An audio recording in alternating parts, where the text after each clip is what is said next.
Welcome back to Technology, Innovation, and Gaming Law. And as we usually do, just a quick recap. And don't forget the basics that we learned at the beginning of the semester. We've already gone over technology, the internet technologies that we talked about, coding technologies that we've talked about. And some of that will come back with this lecture where we finish up the internet, or at least some of the laws we've learned about and its application to the internet and their application to the internet.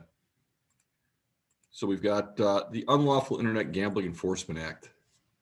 And I guess the first thing we should talk about, so we have more people coming in. First thing we should talk about with the UIGEA is sort of the background. Now, this was a bill that had been introduced in Congress a number of times and died an untimely death. It made it through the House in 2004 in one form, in 2005 in one form, in 2006 in another form, but it never got any consideration in the Senate. However, 2006, for those of you that don't remember it, was an election year. It was not a presidential election year, but it was an election year. And at the time, the Senate Majority Leader was a guy named Bill Frist. Bill Frist was the odds-on favorite to be his party's nominee to succeed George W. Bush as president. He was sort of riding high. Things were looking good, but they had a bit of a problem. And the bit of a problem they had was a guy named Jack Abramoff. I don't know if anybody remembers Jack Abramoff. Jack Abramoff was an attorney and a lobbyist for Greenberg Traurig, very close to the House Minority Leader at the time, and Jack got caught with some campaign finance issues and other issues that I think ended up that resulted in him going to jail, and there being some significant scandal for the Republican Party at that point in time. And so Bill Frist and others decided that they were going to have this American moral rights agenda, and they had a list of things that they wanted to accomplish. And one of the things they wanted to accomplish was going after online gambling. Abramoff's clients included offshores, and they wanted to sort of distance themselves from that. And there's no evidence of any corruption between Abramoff and Bill Frist or anything like that. But they had a fair amount of momentum. The problem was they couldn't get anything going on a lot of these issues. You had sort of a divided Congress. It was difficult. And on the last day of the 2006 session prior to the 2006 elections, this issue comes up. Hey, we haven't done anything about online gambling. We need to do something. The UIGEA had actually died in committee in the summer. And at some time in the evening in September, on that last day, Bill Frist was looking for somebody to carry the bill or tack it onto their bill. He tried Jon Kyl. Jon Kyl was a staunch opponent of gambling, online gambling in particular, really didn't like it. Jon Kyl wouldn't touch it. He found somebody, a congressman from Wisconsin, northern Wisconsin, that would put it on to something called the Safe Port Act. The Safe Port Act was a bill that was originally designed to require ports to install fissile detection equipment and personnel to ensure that a dirty bomb could be placed on a container ship and make its way into one of the major harbors in the United States. So you wouldn't have, for example, a dirty bomb going off in Long Beach. Long Beach has that huge port. But as you can imagine, there was some opposition to that, mainly from the port industry, who moves hundreds of thousands of containers or more every year through ports, and really didn't want to have to take each container and sort of run it through some kind of a scanner. That equipment's expensive. It slows down everything. Personnel is expensive. Speed is key. People want their goods quickly. The ports want to move inventory through there quickly. So the Safe Port Act gets kind of gutted into being mostly advisory. And then the UIGEA gets tacked on, but it's not the same bill that actually made it out of the House that past summer. It appears to be an interim version. Has anybody here ever worked as a page in Congress, or worked as a clerk for a legislative body, or worked in a legislative body? Yep. I was an intern in DC, and I worked in Carson City for quite a few years. So do you think Bill Frist actually went and found the last bill himself, or did he send a page or a clerk or someone in the office to go get a copy? Yeah, a page, a lowly intern. That's exactly it. So he sent somebody in the office to go find a copy. They come back with a copy. By now it's after midnight. And unlike Nevada, Congress doesn't actually have to unplug the clock to go past its scheduled time. They can continue on, and they do. And this gets tacked onto the Safe Port Act. Now, again, remember, 2006. We're 5 years away from 2001. The Safe Port Act is an anti-terrorism bill. Who do you think is going to vote against an anti-terrorism bill in 2006 on the last day of the session before you go back to campaign for the November election? Nobody.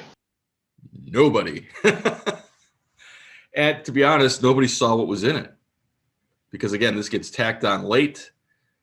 It's a bill that has nothing to do with gaming, except for the fact that they tacked this on, and it passes by an overwhelming majority. Senator Reed from Nevada said he never even saw the bill, but given the timing, there wasn't time to vet it or stop it. The opponents of this bill that had killed it in the House and in the Senate year after year after year were the banks, because banks are the frontline enforcers of this act, and banks didn't want to be the frontline enforcers. They want to be banks. So this is kind of the background of the UIGEA, and you can see some of the lack of refinement as we go through this. Again, with online gambling in 2006, you had 3 big poker sites. You had Party Poker, Paradise Poker, and 888.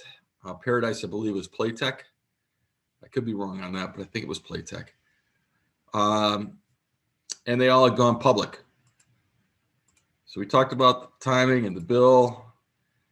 And the first thing you should know about the UIGEA, because this is often misunderstood, is that it has a rule of construction. And the rule of construction states that no provision of this subchapter shall be construed as altering, limiting, extending any federal or state tribal compact prohibiting, permitting, or regulating gambling within the United States. So it doesn't impact other gaming laws. Doesn't make an activity that was deemed illegal gambling legal after its enactment, and vice versa. Doesn't make something that was legal illegal, and it doesn't make something that was illegal legal. With regard to the underlying gambling issues, does this make sense? Okay. The other thing you should notice is that when we talked about the Illegal Gambling Business Act and the Federal Wire Act, You know, that was 18 USC 1084, 18 USC 1955. This is in 31 USC. 18 USC is where you find crimes, federal crimes. Anybody know what you find in 31 USC?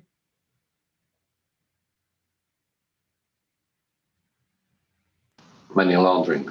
Exactly. This is in the money laundering area. This is in the financial services, the laws that govern financial institutions. It's not a criminal gambling statute, often misunderstood.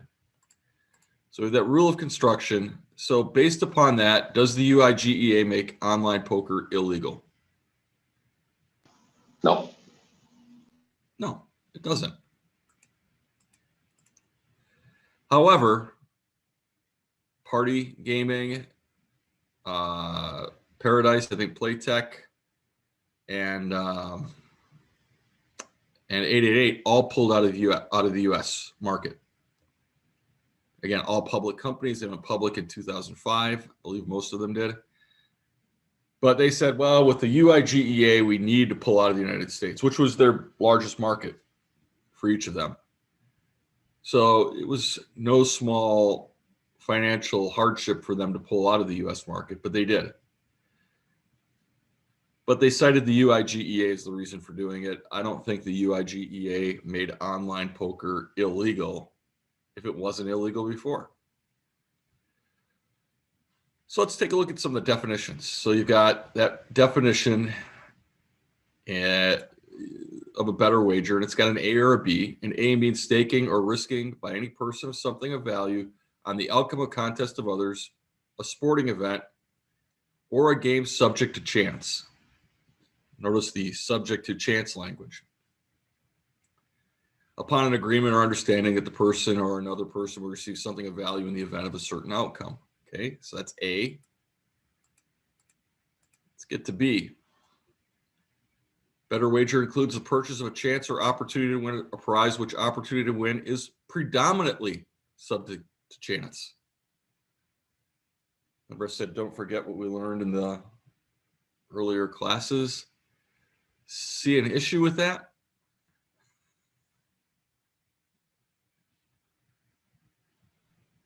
Oops. You could still get some games in if you were able to argue that they were predominantly skill. Well, at least under B, but what about A? Also because they are not subject to chance. You know, clearly B is the dominant factor test, but what is A?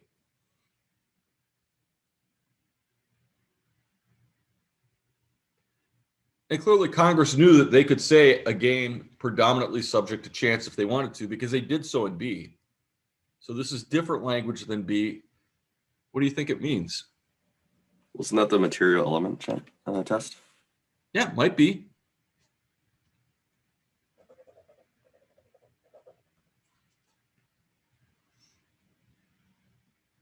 Any other thoughts?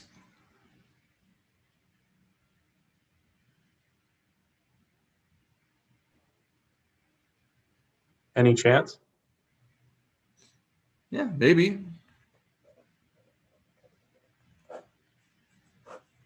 If you're representing an online skill gaming site, what would you argue? Or suppose it's a skill gaming site.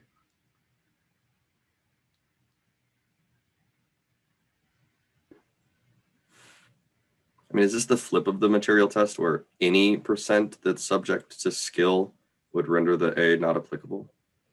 It might be. The answer is I'm not sure either. And there's nothing in the legislative history because this gets tacked onto a bill after midnight on the last day of the session before everybody goes home and campaigns. It's on an anti-terrorism bill. And there is absolutely no record of anybody discussing this in Congress.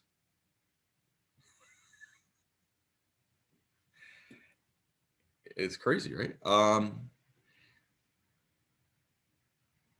It makes opinion writing a little difficult.